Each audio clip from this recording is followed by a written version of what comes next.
pada pagi hari ini. Selamat pagi.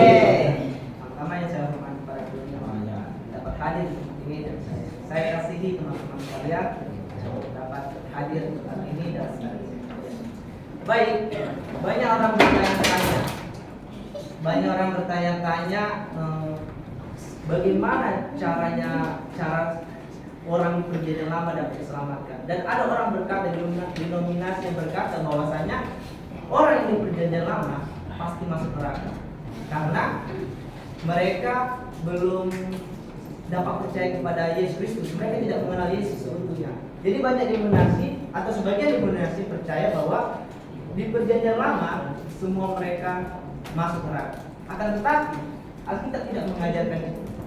Kita harus tahu dasar dari kekristenan kita adalah Alkitab. Oleh karena itu, setiap hal, baik itu soteriologi, doktrin gereja, harus didasarkan kepada Alkitab.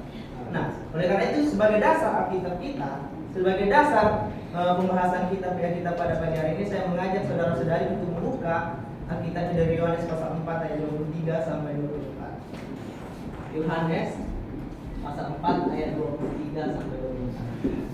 Saya akan membacanya untuk kita. Yohanes pasal 4 ayat 23 sampai 24. Saya memakai ini dua. Namun saatnya akan tiba dan sudah tiba sekarang bahwa penyembah-penyembah benar akan menyembah Bapa dalam roh dan kebenaran. Sebab Bapa mencari orang-orang yang menyembah Dia secara demikian. Allah itu roh dan siapa yang menyembah Dia harus menyembahnya dalam roh dan kebenaran.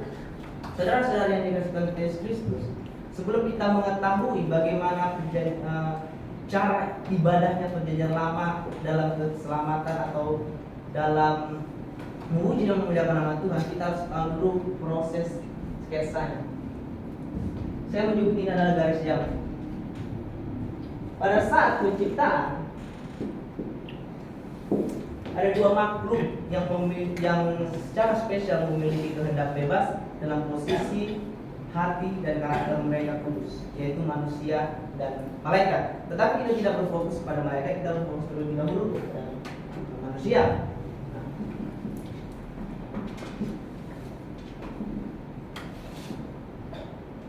Ya, saudara-saudara yang dikasihi Tuhan, ketika mereka jatuh dalam dosa, maka mereka tidak kudus lagi. Dimana Alkitab mengatakan di Roma pasal 6 ayat 23, mereka sudah kehilangan kemuliaan Allah. Di Roma pasal 3 ayat 23, mereka harus dihukum karena dosa ialah maut. Akibatnya efek dari dosa adalah maut. Oleh karena itu mereka membutuhkan penyelamatan. Mereka sangat membutuhkan juru selamat yang dapat menyelamatkan mereka. Tetapi banyak orang berpikir di luar sana mengatakan bahwasanya mereka tidak butuh seorang pribadi. Mereka harus berbuat baik. Mereka harus melakukan suatu tindakan yang menyenangkan hati Tuhan. Namun itu tidak menyenangkan hati Tuhan. Karena di Roma pasal 3 yang ayat 23 yang saya katakan tadi, dosa harus dihukumkan. Oleh karena itu mereka butuh namanya juru selamat, yaitu Yesus. Pada saat itu Yesus belum datang, belum hadir di dunia. Mereka masih menggunakan ibadah simbolik. Mereka masih memakai cara-cara yang simbolistik, jasmania.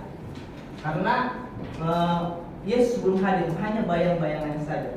Mereka membuat sebuah mesbah yang menggambarkan sang juru selamat. Kita tahu bahwa domba yang ada di atas mesbah ini tidak ada salah. Maksudnya domba yang mereka sembelih ini, mereka yang korbankan ini, domba yang menjadi korban ini, dia tidak melakukan kesalahan. Ini menyembuhkan Yesus yang tidak ada salah, namun dia rela berkorban demi manusia. Tetapi ini bukanlah yang menyelamatkan mereka. Bukan domba ini yang menjadi media atau pribadi yang menyelamatkan mereka, melainkan ini hanya simbolnya saja. Akan tetapi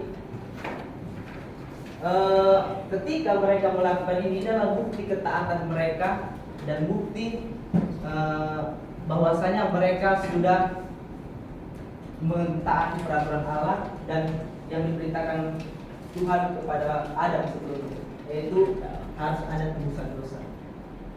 Saudara-saudara yang dikasihi Yesus Kristus, di perjanjian lama mereka masih menggunakan ibadah simbolis seperti Daniel. Dia bersujud menghadap kepada Yerusalem 3 kali sehari katanya, masih menggunakan ibadah simbolik. Dan dia di Alkitab menuliskan dia tidak memakan makanan raja karena itu haram segala macam. Itu menandakan dia masih menggunakan ibadah simbolik. Akan tetapi ketika juru selamat sudah datang, ibadah-ibadah simbol ini tidak digunakan lagi. Sebelum kita melanjutkan ke ibadah hakikat, kita harus perlu tahu bahwasanya imam pada saat itu adalah ayah, dan TPDK ayah. Ayah mengajarkan kepada anak-anaknya cara melakukan persembahan yang benar dan membuat korban bakaran segala macam kepada anak. Ketika menolong dari kebenaran, anak-anak mencari kebenaran itu kepada ayahnya masing-masing. Seiring perkembangan zaman, seiring berjalannya waktu, ayah semakin jahat di mata Tuhan. Ayah tidak menerapkan kebaikan kepada anaknya, sehingga ayah tidak menjadi lagi imam dan TPDK. Di zaman Musa, yang menjadi imam adalah Harun, TPDK-nya bangsa Israel. Harun dan keturunannya menjadi imam pada saat itu yang mengorbankan, yang menjadi perantara antara Allah dengan manusia adalah Harun. Dan setiap bangsa-bangsa yang mencari kebenaran, setiap bangsa-bangsa yang ingin mengetahui caranya untuk dapat diselamatkan, itu harus datang kepada bangsa Israel, karena pada saat itu bangsa Israel adalah tiang penopang dan dasar kebenaran bangsa tidak Tuhan. Namun tetapi segala ini, semua ini tidak digunakan lagi pada saat zaman sekarang, zaman gereja.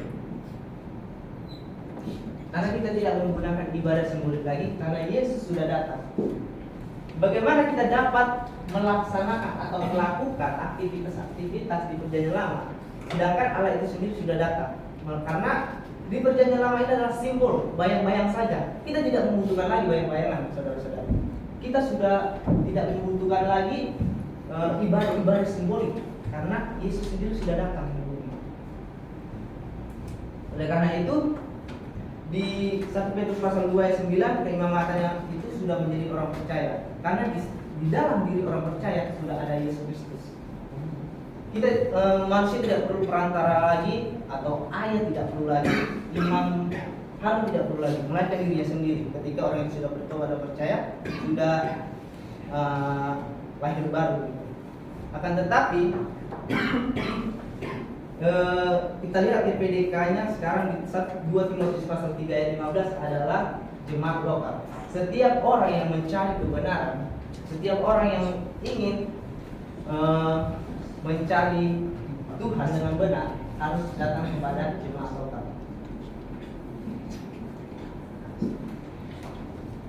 Karena Yesus sudah datang dan tidak membutuhkan lagi ibadah-ibadah simbolik lainnya, mereka di dalam Matius pasal 11 ayat 13 sampai 14, Yohanes tampil yang menyatakan bahwa Yesus adalah domba yang hanya sekali dikorbankan.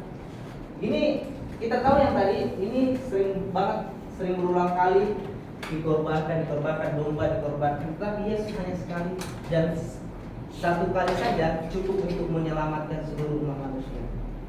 Oleh karena itu, saudara-saudara, setiap orang percaya pada zaman gereja atau zaman perjanjian baru tidak lagi menggunakan ibadah simbolik, melainkan dari hati. Tidak lagi menggunakan hal-hal jasmania, melainkan dari hati. Ketika orang itu ingin menyembah Tuhan, setiap hari pun bisa, setiap kapan pun bisa, tidak perlu bersujud, karena di dalam hatinya ada Roh Kudus, dan dalam hatinya ada Yesus Kristus.